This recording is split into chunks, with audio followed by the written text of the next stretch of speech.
I have been very healthy my whole life with no underlying conditions. I received my first dose of the Pfizer COVID vaccine on February 1st. Within 30 minutes, I developed a severe stabbing headache that later became a burning sensation in the back of my neck. 2 days after vaccination, I got in my airplane to do a job that would take only a few hours. Immediately after taking off, I knew something was not right with me. I was starting to develop tunnel vision, and my headache was getting worse. Approximately 2 hours into my flying, I pulled my airplane up to turn around and felt an extreme burst of pressure in my ears. Instantly, I was nearly blacked out, dizzy, disoriented, nauseous, and shaking uncontrollably. By the grace of God, I was able to land my plane without incident, although I do not remember doing this.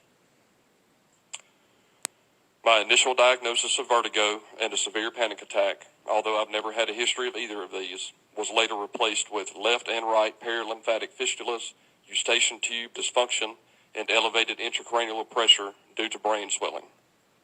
My condition continued to decline, and my doctors told me only an adverse reaction to the vaccine or a major head trauma could have caused this much spontaneous damage.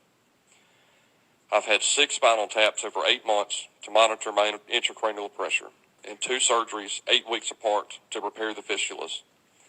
I have missed nearly an entire year of my life and part of my children's lives. Days of baseball games, playing in the backyard, and just picking up my kids to hug them have been replaced with being trapped in a sick body, doctor visits, invasive procedures, and more questions than answers. I don't know if I'll ever be able to fly an airplane again. This vaccine has taken my career from me and the future I have worked so hard to build. I have used all of my savings to pay medical bills and just to be able to survive. My family and I are on the verge of losing everything we have. I was and still am pro-science and pro-vaccine. The main issue rests squarely on the fact that the FDA, CDC, and NIH refuse to acknowledge that real lives are being absolutely destroyed by this vaccine. The federal government has yet to help a single one of the vaccine injured. It was my understanding that the federal government accepted the responsibility of helping people injured by this vaccine, considering they gave the vaccine manufacturers full legal immunity from people like me.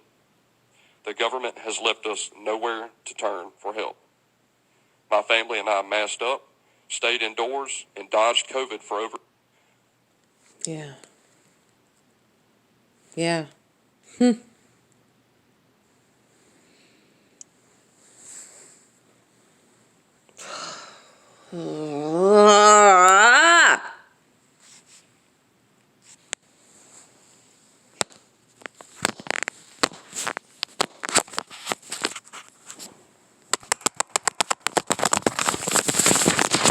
A profession with over 10,000 total flight hours. Shut up. I have been very healthy my whole life with Sir.